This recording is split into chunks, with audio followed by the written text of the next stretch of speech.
This is the Dr. Asher record review, chit chat, whatever you want to call it. I don't even know what you want to call it right now. It's a podcast, like all the other podcasts that are out there. But this one's going to be predominantly about records. And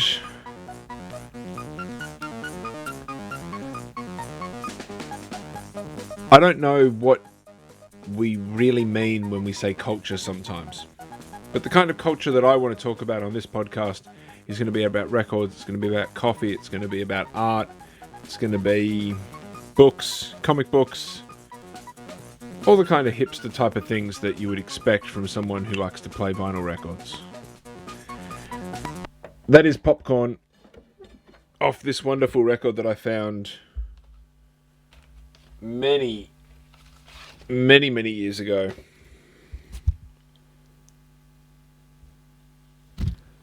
I have no idea if you'll ever find it again, but I'd recommend if you ever see a record in a record store that is instrumental greats or instrumental versions of songs, please do yourself a favor and check it out.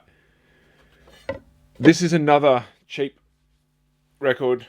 As you can tell how cheap it is, I'm using my sleeve to get a couple of dog hairs off it. It's not exactly a record that I look after too much, and I think you'll understand why in just a moment.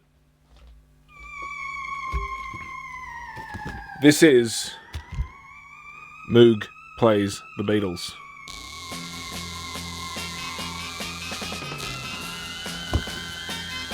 Startling sound excitement, the Moog synthesizer plus the Beatles' greatest hits. Electronic music of mighty gold.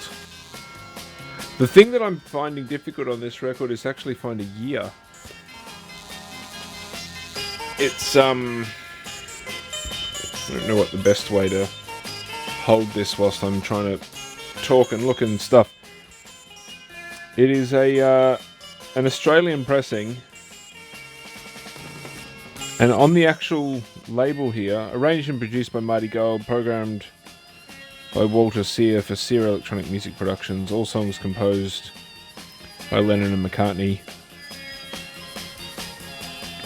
You've got the classics, you've got Eleanor Rigby, Norwegian Wood, Day Tripper, Yesterday, Get Back, Hey Jude, In My Life, Full on the Hill, and Good Night, funnily enough. That's an interesting choice at the end. But this is another one. If you're a hip-hop artist or a sound collage type artist, this is something that you would want to pick up. As you can hear, it's just Moog synthesizers playing Beatles songs, and it's fantastic.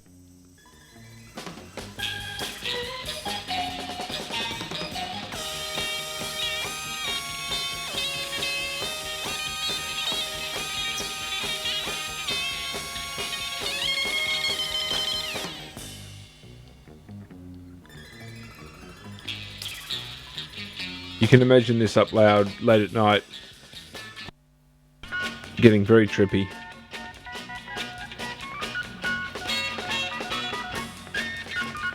I also, I think this is like a 70s record. I imagine, I like the idea that in the 70s there was a party and somebody put this on and the whole party danced to this.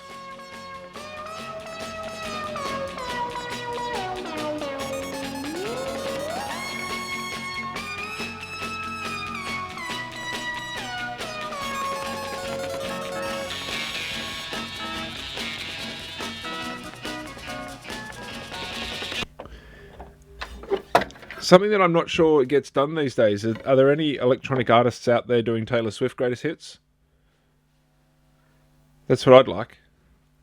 Can you imagine Love Story as played on the Moog synthesizer?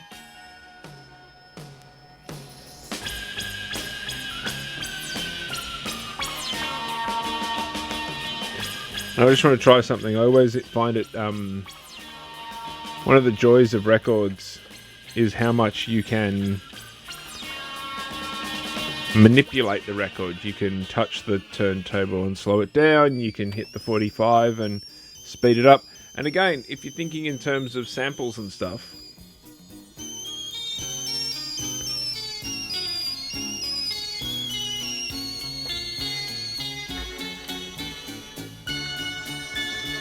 Tell me some kind of beat or something wouldn't work well with that. But slowing down the tempo a little bit.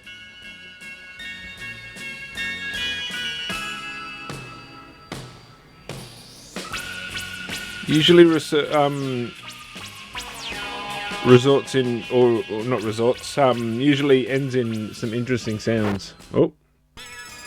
Again, a record that I don't care about on a turntable that's not high end, so bumps and things aren't the end of the world.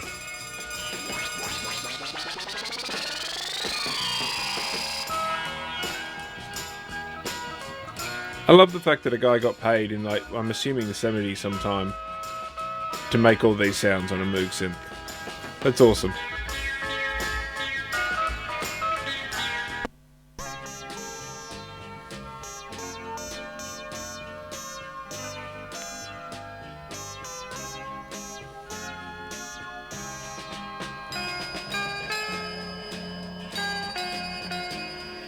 And then we'll head right to the end.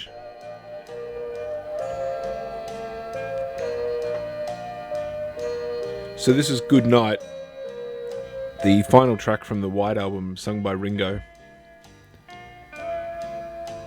An often maligned track. So this is, I've slowed it down here. This is the tempo that the artist originally intended.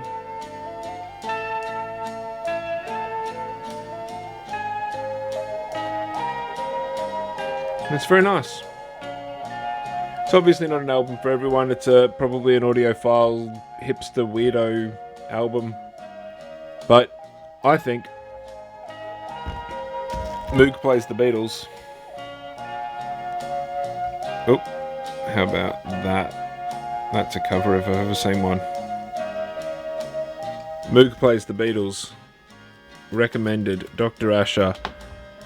Record of the week. Record of the first attempt at a podcast. Anyway, Dr. Asher Show, talking about records, coffee and culture. We'll see what happens in the future. This was just an experiment to see how it works. Thank you very much. Goodbye.